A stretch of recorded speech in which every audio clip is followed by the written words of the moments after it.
Bonjour les quadistes! Aujourd'hui, on est dans la région Chaudière-Appalaches, plus précisément à Thetford Mines. Et pour vous, le Yamaha Kodiak SE 2016. Raymond, qu'est-ce que tu penses de ce super bolide? Écoute, je l'ai bien aimé. Moteur, ça a du grunt. À bas régime, ça a du torque. On dirait que la clutch, c'est idéal pour travailler à bas régime. Tu en donnes un petit peu, ça le prend bien, ça accélère bien. Le moteur, tu l'entends bien aussi, c'est un beau son. C'est vrai qu'il y a une belle sonorité. Pour un ce moteur-là. monocylindre, c'est vraiment bon. Ouais. Ouais. Là, c'est important de noter que c'est le modèle SE. Fait que c'est le tout équipé avec la crème et la cerise sur le Sunday. Lui, il est vraiment équipé au bouchon. Dans le SE, comme ça, on va avoir un modèle noir mat, ce que je trouve de toute beauté. L'esthétique de cette machine-là est vraiment belle.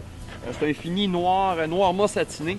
Puis il y a aussi un modèle gris qui est disponible dans le SE. Dans le modèle plus de base, on a rouge et le fameux Yamaha, le bleu Yamaha. Hein? Ouais. Parce que là, c'est encore une nouvelle motorisation. Parce que c'est une nouvelle machine cette année. Là. Le Kodiak n'existait pas avant. C'est ça, ça part du Grizzly et puis c'est une évolution, c'est pas une révolution, mais un paquet de petits détails qui ont amélioré, ce qui fait une machine vraiment plaisante à conduire. Parce que comparé au Grizzly, c'est une machine d'entrée de gamme. C'est beaucoup moins dispendieux qu'un Grizzly. Comme un Grizzly qu'ils ont déshabillé un petit peu pour avoir une machine un peu plus travail. Ouais. Suspension plus de base. Je pense aussi que le moteur est un petit peu plus torqué à basse régime. Les pneus sont plus petits, c'est du 25 pouces, tandis que le Grizzly il y a du 26 pouces. C'est ça. À part de ça, mécanique, il faudrait vérifier, là, il y a moins d'équipement celui-là. Mais l'éclairage, Ouais. une référence chez Yamaha, des lumières qui marchent et qui fonctionnent et qui sont capables d'éclairer, en plus d'avoir le spot central ici qui est directionnel. Fait qu'en sentier, le soir, quand c'est sinueux, Ouais. on peut voir où est-ce qu'on s'en va. Finition, c'est du Yamaha. C'est impeccable. Il n'y a pas un panneau de désaligné. Les porte-bagages, c'est un fini perlé, mais c'est extrêmement résistant. Texturé. Ouais, c'est ça, c'est texturé, c'est du powder coat comme on dit en bon québécois. Vraiment, pour moi, c'est une surprise cette machine-là. Je ne m'attendais pas que Yamaha sortirait une machine d'entrée de gamme qui est capable quand même d'avoir des bonnes performances en sentier fédéré. Le freinage est quand même assez bon. Ouais. C'est une belle machine. Puis somme toute, le prix d'entrée de ça, c'est de, je crois... 8500 ou 8499.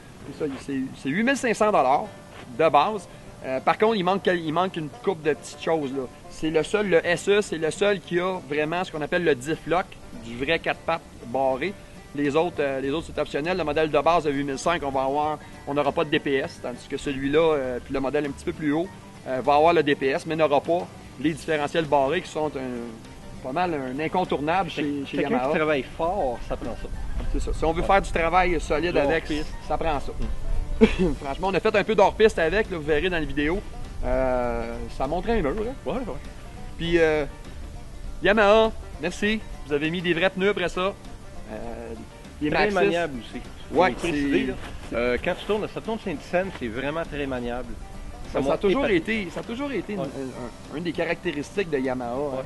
Si tu compares aux autres modèles qui est à peu près dans la même classe, ils m'épatent vraiment. Ouais. C'est du Yamaha. On ne veut pas avoir l'air vendu Yamaha, là, mais somme toute, c'est de la superbe machine. Là. Ça va bien, c'est pas Très dur sur le gaz. confortable, la selle est très large. Vraiment, là... Puis, on parle d'un modèle d'entrée de gamme ici. Là. Hein? On parle pour 10 500 $, vous avez vraiment un package qui est solide. Là. C'est fiable. C'est Yamaha, encore. Mécanique béton. Bang pour la pièce, c'est une des meilleures valeurs d'après nous. Hein? Tu es d'accord avec moi là-dessus? C'est une des meilleures valeurs pour rentrer dans le sport, pour avoir une machine qui est capable de faire un peu tout. Parce que c'est un des rares couteaux suisses là, qui peut faire du travail, faire du sentier, puis que ça aille super bien. Là. En deux places, je suis pas sûr. C'est très très restreint en arrière. Ça va manquer un petit peu de confort. La suspension en arrière qui n'est pas au niveau du Grizzly. Donc je suis pas sûr que c'est une machine de duo. Ça, c'est court un peu. Fait que faudrait vraiment regarder du côté. Et ça serait-tu le fun un Yamaha deux places? Hein? On peut rêver. On a le droit de rêver. Mais on sait jamais. Le géant Yamaha s'est réveillé cette année avec le YXZ. Avec ça, il nous apporte d'autres choses. Fait que, qui sait, peut-être une grosse cylindrée, 2 places, on ne sait pas. On a le droit. Mais somme toute, c'était l'essai du Yamaha Kodiak SE 2016. Alors, les résultats pour l'essai du Yamaha Kodiak 700 DAE Spécial Édition 2016. Le pour, excellent moteur. Direction assistée impeccable. L'esthétique très réussie.